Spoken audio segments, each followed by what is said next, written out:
সর্বপ্রথমে গুড় লাগানো মুফতি সাহেবের কিছু গুড় লাগানো মাখামাখি ব্যাপার রয়েছে। তো মাখামাখি ব্যাপারে সেই ভিডিওটা আমি আপনাদের কাছে দেখাবার চেষ্টা করছি যে বেসিক্যালি উনি কোন কথাটা বোঝাতে চাইছেন বা কোন কথাটা বলতে চাইছেন। ज्यादा हटाओ इस्लाम बचाओ, ज्यादा हटाओ इस्लाम बचाओ, नारे तकबीर, अल्लाहु আকবার, হাটাও ইসলাম বাঁচাও। কত সুন্দর স্লোগান, বুঝতে পারছেন তো? জানি না কোরআন শরীফের কত নম্বর পারার কত নম্বর আয়াত থেকে এই ফতোয়াটা পেয়েছেন, বা হাদিস শরীফের কোন হাদিসের কেতাব থেকে এই ধরনের ফতোয়া পেয়েছেন যে জাদা হাটাও ইসলাম বাঁচাও, মানে জাদা যদি থাকে তাহলে ইসলাম থাকবে না। মানে বুঝতে পারছেন তো? পরিষ্কার ভাবে ওনাকে একটা কথা বলতে চাই, তাহলে সর্বপ্রথমে তো আলটিমেটলি ওনাকেই হাঁটাতে হবে, কারণ উনি হলেন কারোর না কারোর সাহেব জাদা। উনি তো বলেননি যে পীর জাদা হাঁটাও, উনি বলেছেন জাদা হাঁটাও। তাহলে জাদা যদি হাঁটানো হয় তাহলে সর্বপ্রথমে ওনাকে হাঁটাতে হবে, কারণ উনি হলেন কারোর না কারোর সাহেব জাদা। কথা কি ক্লিয়ার না ভেজাল আছে? তারপর আরেকটু শুনে নেওয়া যাক। আজকে প্রত্যেকটা পয়েন্টে পয়েন্টে আমি উত্তর দেওয়ার চেষ্টা করবো ইনশাল্লাহ, তো আপনারা দেখতে থাকুন। হ্যাঁ হুজুর, আপনার জাদা নিয়ে এত সমস্যা কেন? একটু সমস্যার কথাগুলো বলুন।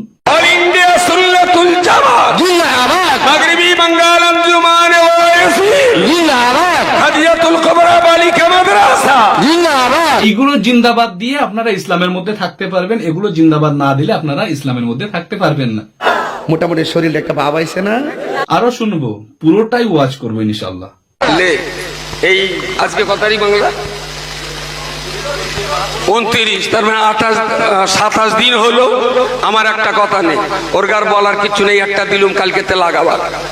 লাগাবা? হোয়াট ইজ লাগাবা? লাগাবার মানে কি? এখানে লাগালাগি করতে এসছো, ওয়াজ করতে না এসে? আচ্ছা, তোমরা এরকম লাগালাগি করো সব সময় নাকি? আবার বাবা 29 তারিখ, 29 আবার কোন ভাষা? এটা বলা হয় 29। যার মুখের ভাষা ঠিকঠাক নেই এই লোকটা মুফতি হলো কোন কায়দায়? তো চলুন আর একটু শুনে নেওয়া যাক। ইনারা তো আবার লাগালাগি করতে আসে, মানে জলসা করতে আসেন না, লাগালাগি করতে, মানে কার পিছনে কাকে লাগিয়ে দেওয়া যায় সেই সমস্ত চিন্তা ভাবনা নিয়ে এনারা ওয়াজ করতে আসেন। তো চলুন কি লাগায় একটু দেখি। 27 দিন ধরে কোন জিনিস লোকের ভালো লাগে, এই একটা দিয়ে দিলুম কালকেতে লাগাবার। লাখ শালা, আবার 1.5 মাস ঠান্ডা হবে, আবার একটুখানি গুড় লেগে দেবো। লেগে দেবা? গুড় লেগে দেবে? ও ভাই, গুড় লেগে দেবে? কোথায় লাগাবা? बड़ा हरामी हो बेटा। গুড় লেগে দিলুম, এটা কোনো ভাষা হলো? এটা কোনো আলেমের ভাষা? এটা সোশ্যাল মিডিয়াতে যায়, সমস্ত ধর্মের মানুষ দেখে, তো একজন আলেমের মুখের ভাষা যদি গুড় লেগে দিলুম এরকম ভাষা হয়, তাহলে সাধারণ পাবলিক কি বুঝবে ভাই? তো যাই হোক, দেখি কোথায় গুড় লেগে দেশ। সারা বছর তোরা ওই গুড়লে পড়ে থাক। সারা বছর উইলে পড়ে থাক? সারা বছর উইলে পড়ে থাকতে হবে? তো তুমি কোন মহারথী যে তোমাকে সারা বছর নিয়ে পড়ে থাকতে হবে? তোমাকে এখানে বলা হচ্ছে জাস্ট তুমি এই যে জাদা হটাও ইসলাম বাঁচাও এটা কোথায় পেয়েছো সেটা জানার জন্য। তোমার নিয়ে পড়ে থাকার মতো সময় অত মানুষের নেই। তুমি সাধারণ মানুষকে পথভ্রষ্ট ছাড়া অন্য কিছু এমন করে রাখোনি যে তোমাকে নিয়ে মানুষ ভাববে। ভাই, আজকের এই ভিডিওটা পরে না আমার অনেক হেটার্স বেড়ে যাবে, অনেকে গালিগালাজ করবে, অনেকে উল্টো পাল্টা বলবে, অনেকে ফোন নাম্বার খুঁজবে, অনেকে ফোন করে গালাগালি করবে। সবকিছু সহ্য করার ক্ষমতা রেখে তারপরে ভিডিওটা বানাচ্ছি, তো আপনারাও দায়িত্ব নিয়ে ভিডিওটা শেয়ার করবেন কিন্তু। তো চলুন আরেকটু আগিয়ে যাওয়া যাক। সারা বছর উইনে পড়ে থাক। আজকে কোরআন হাদিসের সেই মূল্যায়ন হয় না। আমি কতটা কোরআন জানি আর কতটা হাদিস জানি, কি জানি আর কি পড়ি, সমাজকে কি দেব আর না দেব এ ব্যাপারে প্রশ্ন নেই। শুধু জামার হাতা খুলে দেখানো হয়, জানো আমার শিরায় কার রক্ত আছে। আজকে কি দেবে না দেবে এই সমস্ত কোনো চিন্তা ভাবনা নেই, শুধুমাত্র জামার হাতা গুটিয়ে দেখানো হচ্ছে আমি জানো কার ভক্ত। আগে তুমি ঠিক করো যে তুমি সমাজকে কি দিচ্ছ। তুমি তো জলসার মাহফিলে উঠে বলছো, রসুলানা মেম্বারে বসে বলছো যে গুড় লেগে দিলুম, লাগালাগি করানোর জন্য তুমি জলসা করছো। আবার তুমি বলছো হাদিস কোরআন মানাই তোমার মুখে। 1.5 ঘন্টা ওয়াজ করলে তো 40 মিনিট ফুরফুরা শরীফের হুজুরদের বিরুদ্ধে বলতে বলতে কেটে যায় তোমার। আর জামার হাতা খুলে নয়, একটা সময় তুমি জামার বোতাম খুলে দেখিয়েছিলে যে আমি ফুরফুরা শরীফের ভক্ত, আমি আল্লামা হিন্দ আল্লামা রুহুল আমিন রহমাতুল্লাহ আলাইহির ভক্ত। আজকে তার সাহেবজাদাদের আজকে পীরজাদা বলতে তোমার এত অ্যালার্জি কোথায়?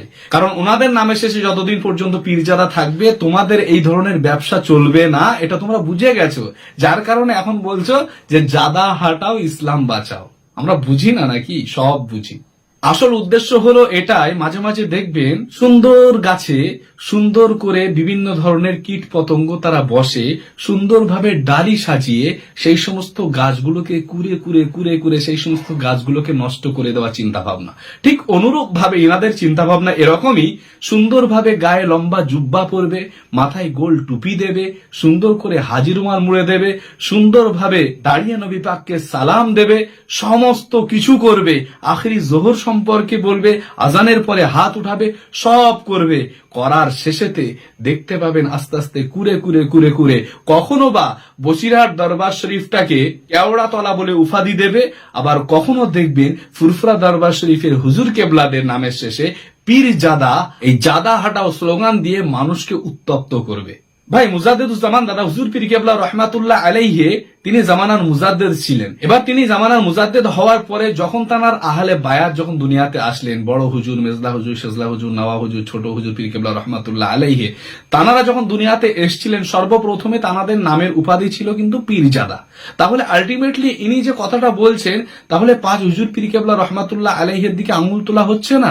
দ্বিতীয়ত পীর আল্লামা সাইফুদ্দিন সিদ্দিকী রহমাতুল্লাহ আলাইহি, পীর আল্লামা নূর উদ্দিন সিদ্দিকী রহমাতুল্লাহ আলাইহি, পীর আল্লামা কলিমুল্লাহ সিদ্দিকী রহমাতুল্লাহ আলাইহি, তানারাও প্রথম জীবনে তানাদের নামের শেষে পীর জাদাই উপাধি থাকতো। তাহলে আলটিমেটলি এই গুড় লাগানো মুফতি সাহেব তিনি কিন্তু হুজুরদের আওলাদদের সম্পর্কেও এই ধরনের কথাবার্তা বলতে চাইছেন, কিন্তু বলতে পারছেন না, কারণ জানে সরাসরি ভাবে বাংলার বুকে এই ধরনের কথাবার্তা বললে পিঠের চামড়া গরম হয়ে যাবে। তাই এই ধরনের স্লোগান দিচ্ছেন এবং অঙ্গীকারবদ্ধ করাচ্ছেন। আপনাদের বিশ্বাস হচ্ছে না? আপনারা দেখুন একটু অঙ্গীকারবদ্ধ কিভাবে করছেন। পুরো জাদা শব্দটা আজ থেকে এখানে শপথ নেন আর কোনোদিন এই জাদা শব্দ উচ্চারণ করবেন না। আমার সঙ্গে একমত? একটু হাত তুলে নিন, কারা কারা একমত দেখে। দাঁড়া দাঁড়া, হাত তুলে রাখো পেছনের দিক থেকে। পেছনে যে কটা রয়েছে সব শালা। তো প্রিয় দর্শক, আপনারা দেখলেন সম্পূর্ণ ভিডিওটা যে কিভাবে একজন গুড় লাগানো মুফতি সাহেব জলসার মাহফিলে উঠে লাগালাগির ব্যবস্থা করে দেন এবং সাথে সাথে একটু একটু গুড় লাগিয়ে দেন। তো খবরদার আসল টাকা দিয়ে যেন নকল টাকা খেলার জন্য কিনে আনবেন না। আমার কথাগুলো একটু তেতো তেতো লাগে, তবে একটু স্বাস্থ্যকর। সো আজকের ভিডিওটা এই পর্যন্ত, দেখা হচ্ছে আগামী ভিডিওতে। সকলে সুস্থ থাকবেন, ভালো থাকবেন। আসসালামু আলাইকুম ওয়া রাহমাতুল্লাহ।